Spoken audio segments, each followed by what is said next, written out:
أهلا أهلا من جديد، ورجعنا بوصفة كتير لذيذة. كيكة التفاح بالقرفة بالشوفان، يعني خالية الجلوتين وما حنضيف عليها أي سكر. يعني تنفع إذا كنا عاملين نظام غذائي دايت، أو ممكن مرضى السكري. وصفة كتير صحية وبنفس الوقت كتير طيبة. طريقتها جدا سهلة وما تحتاج أي وقت، وسهلة وممتعة. وخلينا ندخل بالمقادير. في البداية حنحتاج فقط تفاحة واحدة، حنستخدمها لنصين. نص حنستخدمه على وجه الكيك، ونص داخل الخليط. حنقطع التفاح لشرائح رفيعة حتى تكون دايبة معنا، وبالنص الثاني حنقطعه لمكعبات اللي حتكون هاي داخل الخليط. وهيك حنحضر القالب وحنحط فيه شرائح التفاح.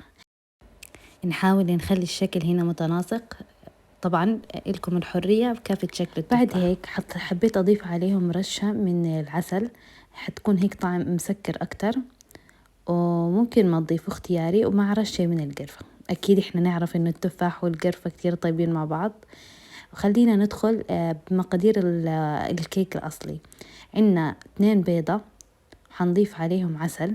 طبعا كمية العسل حسب انتو كيف تحبوا الوصفة، مع شوية من زيت جوز الهند، تقريبا ربع كوب، وشوية من الفانيلا.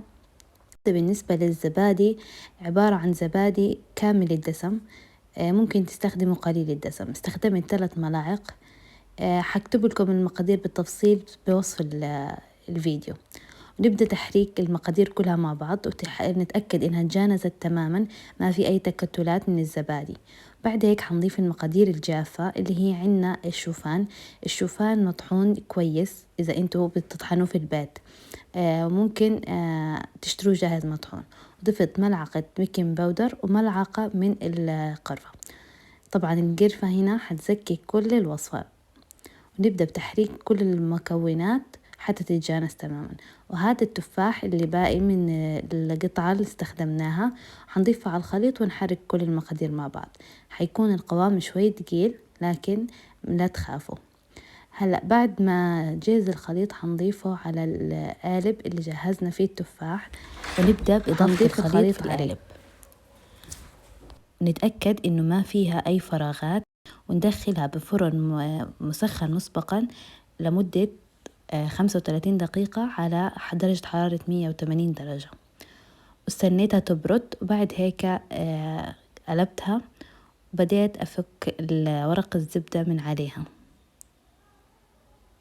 الريحة كانت جدا لذيذة، وكل البيت صار ريحته قرفة وتفاح، وهي الريحة معروفة لهذا الجو. يحتاج هيك وصفات لذيذة ودافية. حبيت أضيف عليها زبدة فول سوداني، طبعا هذه اختياري إلكم، لكن أنا من النوع اللي بحب التفاح مع زبدة الفول السوداني، وكانت كتير طيبة، بنصحكم تجربوها. وبس هيك جهزت الوصفة، تقدروا تستمتعوا فيها، وسعراتها جدا حلوة لو عاملين نظام غذائي. قوامها كان كتير هش ومتناسق كل الطعم الكيكة مع بعض. لازم تجربوها، وما تنسوا إنه الحياة الصحية تحلى لما نجرب وصفات جديدة. لا تنسوا اللايك لو عجبكم الفيديو.